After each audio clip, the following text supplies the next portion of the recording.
Bonjour tout le monde. Donc, après avoir créé la base de données nommée TP1BDD et aussi la création de notre première table user, on va essayer et aussi après avoir créé aussi le site en utilisant l'éditeur euh, professionnel Dreamweaver CS6. Donc, maintenant, on va essayer de créer la liaison entre plutôt les deux outils. Bon, alors enregistrer, terminé. Alors ensuite, automatiquement, lorsque vous créez le site, il va créer automatiquement, il va aussi afficher le dossier racine de votre site. Alors premièrement, on va essayer de créer une page PHP en utilisant juste cette méthode ou bien en cliquant sur fichier et après nouveau, ensuite je vais spécifier le type de page, donc c'est PHP en cliquant sur créer. Alors, dans notre cas, ici on a créé une page PHP. Alors d'abord, je vais essayer enregistrer sous notre dossier racine qui se trouve sur notre serveur local www ou web server. Alors je vais le nommer index.php.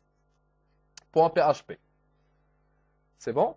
Alors ensuite, je vais essayer de créer une autre page nommée de type PHP, créer. Alors, cette page doit être premièrement vide, qui contient seulement le code de connexion vers plutôt notre base de données. Alors, premièrement, je vais nommer cette page. Alors, créer plutôt enregistrer sous. Ensuite, je vais le nommer par exemple connect, c'est enregistrer. Donc, c'est un nom donné à notre page de connexion. Alors, premièrement, je vais utiliser le code PHP. Alors, pour cela, je dois commencer par cette balise. Et par la suite, dans cette plutôt formation, on va essayer plutôt d'utiliser la nouvelle fonction, c'est MySQL i au lieu de l'ancienne fonction MySQL pconnect ou bien MySQL connect. Alors, c'est une fonction qui sert bien sûr à faire la liaison entre plutôt notre page PHP et aussi notre base de données. Alors, d'abord, je vais essayer de déclarer une variable. Et comme vous connaissez, bien sûr, pour déclarer une variable en PHP, on doit commencer par $. Alors, $, une variable, je vais le nommer connect, par exemple, égale quoi? Égale new MySQL i. Alors, sur cette fonction, on doit préciser quatre paramètres. Le premier, c'est le nom de notre serveur. En général, c'est localhost. Le deuxième, c'est le nom d'utilisateur. C'est aussi en général le root. Le troisième, c'est le mot de passe ou bien password. C'est aussi en général, il est vide. Et la dernière, ou bien le dernier paramètre, c'est le nom de notre base de données. Alors ici, je vais mentionner le nom de serveur, suivi par le nom de l'utilisateur, suivi aussi par le mot de passe qui est vide, suivi par le nom de notre base de données. Alors, je vais vérifier le nom de ma base de données, c'est TP1BDD. Alors ici, je vais mentionner TP1BDD. Voilà, ça marche. Alors maintenant, je vais essayer d'enregistrer.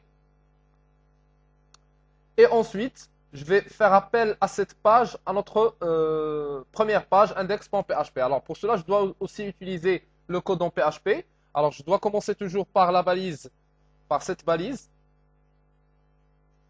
en fermant la balise. Alors ensuite, je vais lui dire ici, require once, et je vais préciser le chemin de notre page de connexion. Alors ici, le chemin, c'est sur le même dossier. Alors, je vais mettre tout simplement le nom de ma page, connectc.php. Alors, comme ça, donc il va m'afficher ici sur index.php le code source et la page liée à cette page, cette première page index.php. Alors, d'abord, je vais essayer de tester. Est-ce que ça marche ou pas?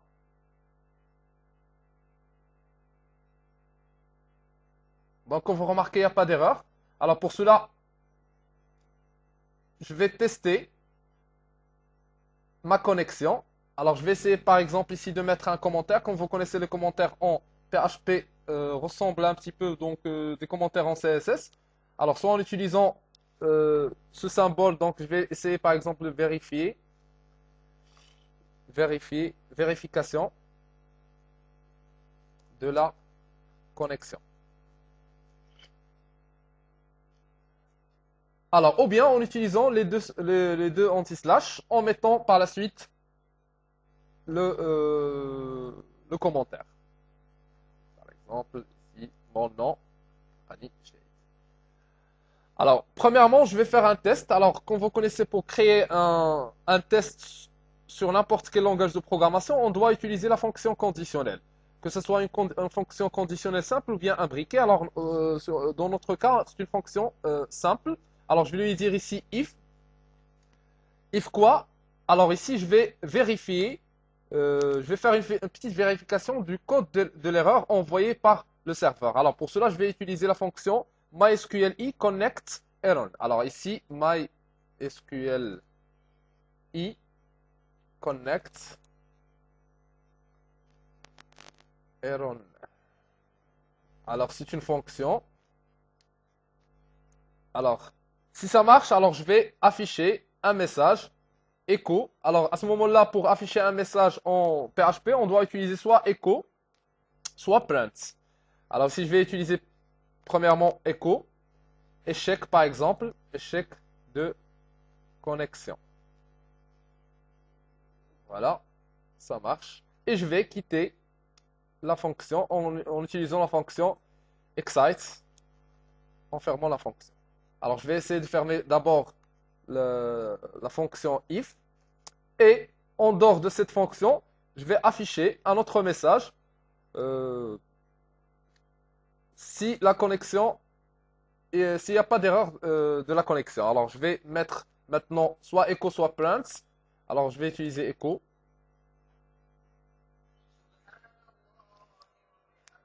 Connexion avec succès. Ou bien connexion validée. Alors, et par la suite, je vais essayer de fermer la connexion. Alors, pour fermer la connexion, on doit utiliser la variable qu'on a déjà déclarée, c'est $connect close. Voilà. Alors, je vais essayer de mettre ici un commentaire. Fermeture.